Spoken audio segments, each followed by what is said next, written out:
Gender inequality in the global workforce is my topic. My name is Jessica Whistler, and I am in the Fall 2025 Global Issues class. Why did I choose this topic? I am a woman who will be entering the workforce very soon, and I want to research what I am getting myself into. While my major, political science, is mostly a male-dominated field, I would like to research how women are treated in any field. While this doesn't exactly pertain to my major, it does affect my future and will be important to me throughout my whole life. What is global inequality? Global inequality in the global workforce is the unequal distribution of economic and work-related opportunities. It includes disparities in jobs, education, and training.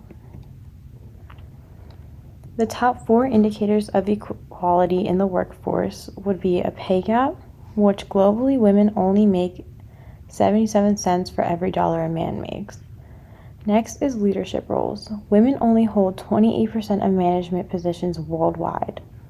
Next would be unpaid work.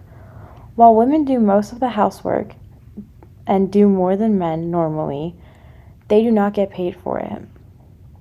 Support and security. Most women do not have a great pension or a paid maternity leave, which means if they're married and they have a baby, they do not get paid maternity leave while the husband can still go to work and do all of this stuff. Major events in women's history would be in 1765, the Daughters of Liberty was founded. It was when women boycotted British goods and produced their own materials. In 1824, there was a factory strike.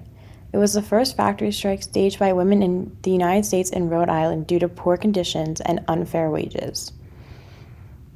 In the late 1800s, women were entering new fields. They began to enter new fields but were still facing discrimination. In 1903, the Women's Trade Union League was founded and helped get better conditions for women.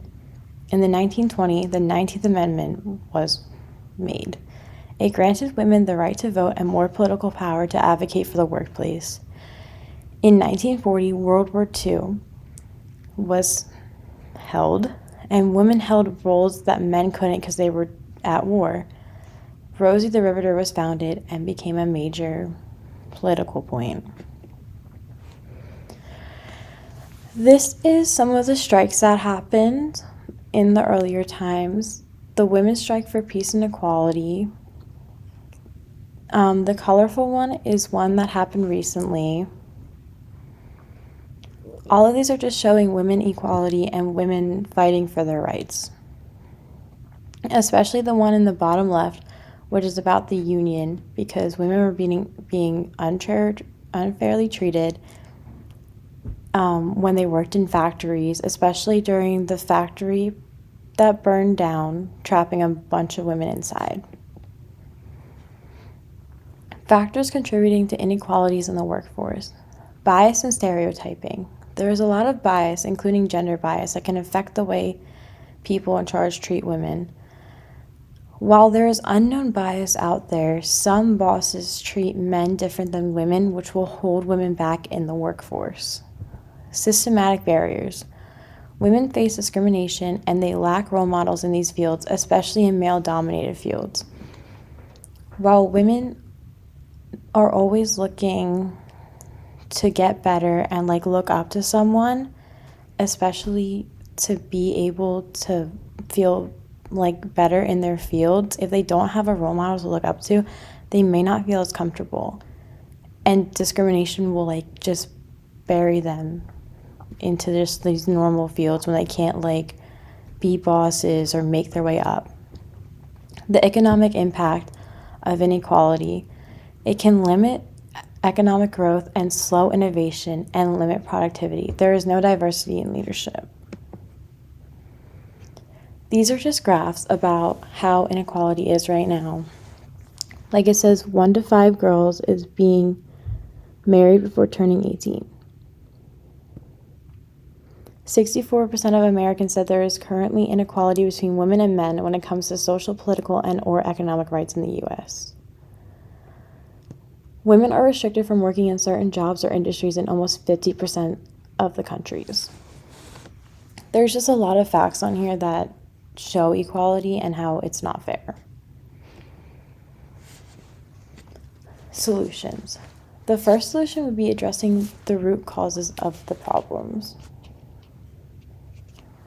These root problems must be addressing discrimination, lack of female role models, and focusing on women themselves in the workforce, trying to get people in the workforce, specifically women, into higher roles or treated more fairly or fair wages, just to make sure that women can get out into the workforce without being discriminated against. The second solution would be to improve working conditions for all women. Policies are needed to help women who just went through childbirth, who have children, who have housework that they can't leave their children at home. But with childcare, which can help increase women in the labor force because they won't have to worry about their children or not being able to afford a babysitter or all of these things. The third and final solution would be leveraging new opportunities in the work community, helping close the gender gap by shifting focus from traditional working to brand new skills, where women can communicate and collaborate with each other and work on brand new upcoming things so they can be their own bosses. Thank you.